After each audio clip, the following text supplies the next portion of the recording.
안녕하십니까. 거꾸로 투자하는 쇼킹 부동산입니다. 미국 11월 소비자 물가 지수가 발표가 됐습니다. 그런데 그 결과 모두 깜짝 놀랐습니다. 한국 부동산 시장에 미치는 영향이 적지 않을 것으로 보여집니다. 영상 시청 전에 구독으로 인생을 바꾸시기 바랍니다. 자, 미국 CPI가 발표됐습니다. 7.1%가 나왔습니다. 시장 전망치가 7.3%인데 그거보다도 0.2%포인트가 더 낮았고요. 전월 7.7%보다도 무려 0.6%포인트 하락을 했다는 겁니다. 9.1까지 치솟았던 물가 상승률이 2%포인트 낮아진 거예요.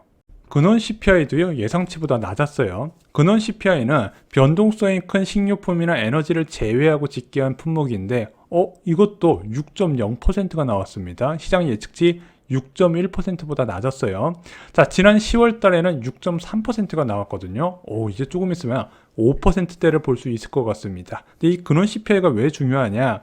자, 보시면은 7월 달에 5.9였다가 갑자기 6.6까지 치솟게 됩니다. 8월 달, 9월 달 근원 CPI가 급등을 하면서 연준의 통화 정책이 더 강경하게 바뀌었거든요. 이 근원 CPI 때문에 그랬습니다. 하지만 이 근원 CPI마저도 낮아지고 있다는 거죠.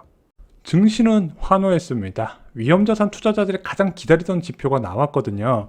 자, 물가지표 나오자마자 S&P 선물은 2.86% 급등, 나스닥은 3.75% 급등을 했습니다. 왜냐하면 지금 자산시장은요, 물가지표의 운명이 결정될 수밖에 없기 때문이에요. 미국 연준의 이중 책무라고 들어보셨나요? 물가 안정과 완전 고용입니다. 연준은 의회로부터 이 두 가지 책무를 부여받고 이 책무를 위해서 통화정책을 사용하게 됩니다. 근데 연준의 이중 책무에 예외가 있는 경우가 있어요. 첫 번째는 물가가 너무 높을 때, 아니면 반대로 실업률이 폭증했을 때 목적 달성을 위해서 이중 책무 중 하나를 희생하는 케이스가 있습니다. 최근에 이런 경우가 있었죠. 자, 코로나19 대응 과정에서 완전 고용을 목표로 제로금리와 무제한 양적 완화를 진행해요. 그때 미국 고용시장 상황이 얼마나 충격적이었다? 한 주 만에 미국 신규 실업장 청구 건수가 4천만 건에 육박해요. 지금 20만 건대잖아요.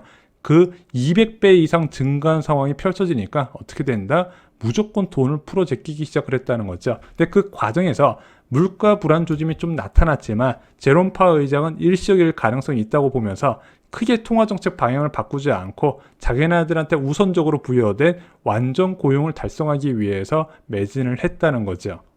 자, 현재는 반대의 상황이에요. 아시다시피 물가가 너무 높았죠. 그래서 긴축을 사용할 수밖에 없습니다. 근데 물가가 너무 높은 수준이다 보니까 급격한 금리 인상과 양적 긴축을 진행하고 있는 거예요. 물론 이 와중에 부작용이 있겠죠. 고용이 타격을 받을 수 있을 것이고 경기 침체도 나타날 가능성이 있습니다. 하지만 제롬 파월 의장은 현재 물가를 먼저 잡는데 포커스를 맞추고 통화정책을 세우고 있죠. 이것을 빨리 잡지 않으면 나중에 더 큰 고통이 있기 때문에 잠깐의 경기 침체, 실업률 증가는 감내하겠다, 이렇게 접근을 하고 있는 겁니다. 많은 전문가들이 파월의 긴축을 막을 수 있는 카드로 고용이나 경기를 이야기를 많이 해요. 고용이 위축되고 경기가 침체되면 파월의 긴축을 멈출 것이다, 이렇게 생각하지만 저는 그렇게 보지는 않아요. 실제 파월을 막을 수 있는 건 물가입니다. 물가가 어느 정도 낮아져야 고용이나 경기가 안 좋아질 경우에 좀 고려할 수 있겠지만 지금은 그런 단계가 아니에요. 그래서 고용보고서가 어떻게 나왔니, 서비스 PMI가 어떻게 나왔니, 이런 거보다는 지금은 물가 지표를 이제 우선적으로 체크를 해야 된다는 거죠. 자, 어찌됐든 2022년 중 가장 낮은 수준의 물가 상승률을 기록을 하게 됐습니다. 2021년 1월부터 7.5% 이상을 유지하고 있었죠. 자, 그럼 이것을 어떻게 평가할 수 있다? 최악의 인플레이션은 지나갔다는 평가가 내릴 수 있다. 저는 이렇게 보고 있습니다. 물가가 낮아지고 있다는 신호는요, 이미 여러 곳에서 나오고 있습니다. 대표적으로 국제유가, 벌써 1년 전 국제유가 대비 이제 평행을 이루는 수준까지 낮아지게 됐죠. 그러면 석유로 제품이 물가 불안을 자극할 우려가 적다는 거예요. 또한 미국의 전년 대비 수입 물가 지수 보면요, 가장 높을 때 12.5까지 올라갔다 현재 4.2%, 3분의 1 토막 났습니다. 그래서 공급 측 인플레이션 압력이 계속 완화가 되고 있어요. 또한 미국 같은 경우는요, 유류세 비중이 적다 보니까 국제 유가가 사람들의 기대 인플레이션과 굉장히 밀접하게 연관이 되어 있어요. 그러다 보니까 가수요도 줄어드는 측면이 생긴다는 거죠.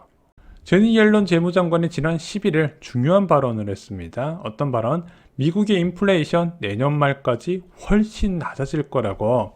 자, 미국 CBS 방송과의 인터뷰에서 내년에는 인플레이션이 상당히 내려갈 것이라면서 예상치 못한 충격이 없다. 내년 연말에는 인플레이션이 훨씬 낮아질 것이라고 밝혔습니다.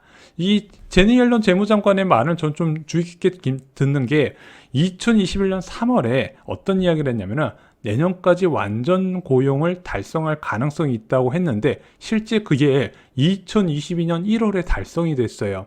그리고 지금 많은 연구원에서도요, 미국의 물가가 크게 낮아질 가능성을 계속 발표하고 있거든요. 대표적으로 보험연구원에서는 2024년 1월에 미국 물가를 2%대를 예상을 했어요. 현재 7.1%에서 훨씬 더 빨리 낮아진다는 거죠.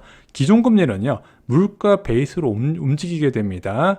연준에서요, 2% 이하 될 때까지 계속 고금리를 유지하는 게 아니라 그 낮아지는 궤도를 유지하게 되면 물가는, 기존금리는 같이 자연스럽게 낮아지게 돼 있는 거예요. 자, 이제 한국 부동산 이야기로 돌아와 보겠습니다. 미국 물가 상황이 개선된다는 것은 무슨 뜻일까요?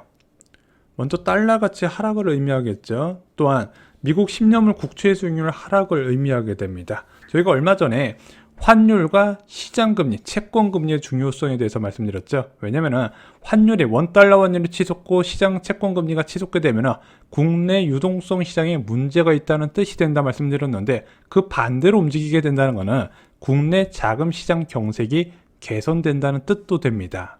시장금리가요, 더 빠르게 내려올 것으로 보여집니다. 현재 시장금리 수준은요, 기준금리 4.5% 수준을 반영했다 말씀드렸죠. 기준금리 3.25%에다가 유동성 부족 프리미엄 1.25%가 반영돼서 예금금리가 5% 수준까지 올라가게 된 거예요. 근데 현재와 같이 환율이 안정되고 국채 수익률이 낮아지게 된다면 이 유동성 부족 프리미엄이 빠지게 될 겁니다. 그런데 이게 계속해서 빠지잖아요. 1월 달에 기준금리를 3.5%까지 올리더라도 정책금리는 올라가지만 시장금리가 더 큰 폭으로 하락하면서 1월 달에 기준금리 인상으로 시장금리가 더 치솟는 게 아니라 더 낮아지는 결과가 나올 수 있다고 말씀을 드렸습니다. 이미 금융채와 한전채 금리는요, 한 달 만에 크게 변화가 됐어요. 가장 유동성 부족 상황이 심화됐었던 11월 9일 날 금융채 금리 트리플 A 기준으로 5.1%였거든요. 현재 4.57%까지 낮아졌습니다. 한전채 금리도요, 5.686%에서 5.1%까지 낮아졌어요. 0.5%포인트 이상씩 다 낮아졌다는 겁니다. 이것 때문에 예금과 대출금리 하락에 속도가 붙을 것으로 전 보고 있습니다. 현재 부동산 폭락의 원인은 너무 간단해요. 1년 만에 3배로 뛴 돈의 가치 때문이죠. 시장금리가 3배로 뛰어 올라 버렸습니다. 부동산 쪽으로 돈이 들어올 수 없는 환경이 돼버렸어요. 근데 1년 만에 3배 뛰었지만요, 2년 만에는 5배가 뛰었습니다. 2년 전에 시장금리가 왜 중요하나요? 전세 계약의 만기가 오잖아요. 2년 전보다 5배로 뛴 돈의 가치에서 재계약이 이루어지다 보니까 역전세는 일어나고 매매 가격도 같이 추락하고 있다는 겁니다. 유동성 위기에 따른 부동산 폭락은요, 간단한 해결 방안이 돈의 가치가 낮아지면 됩니다. IMF 외환위기의 부동산 하락은요, 예금금리가 5% 이하로 떨어지면서 부동산 시장 반등으로 이어지게 됩니다. 2008년 금융위기 부동산 하락도요, 금리를 다시 낮추니까 V자로 반등을 해버려요. 급락 원인이 완화되면요, 완화되는 만큼 회복이 된다는 겁니다. 그리고 제가 계속 강조드리지만 금리 정상화는요, 여러분들의 예상보다 빠를 거라는 거죠. 자, 모든 위기에는 끝이 존재합니다. 그리고 그 대응 방안도 여러분들이 생각하는 것보다 훨씬 강력하게 나옵니다. 유동성 측면에서 위기는요, 11월 달에 피크를 찍었다고 생각을 합니다. 현재 급락의 원인이 몇 년간 지속되려면, 현재 폭락이 계속 이어지고 더 큰 폭의 하락으로 이어지려면요, 현재 높은 물가가요, 유지되거나 더 올라야 된다는 걸 잊지 마시기 바랍니다. 하지만 지금은 높은 물가가 빠르게 낮아지고 있고 시장금리도 같이 낮아지는 추세라는 거죠. 또한 쇼킹부동산에서 물가를 전망할 때 사용하는 각종 선제 지표들이 내년에 급격한 물가 하락 가능성을 나타내고 있습니다. 그중 하나만이라도 현재 애매한 부분을 보였다면 저는 여러분께 부동산 시장 내 집 마련 전략을 권해드리지 않았을 겁니다. 하지만 지금은 그렇지가 않다는 거죠.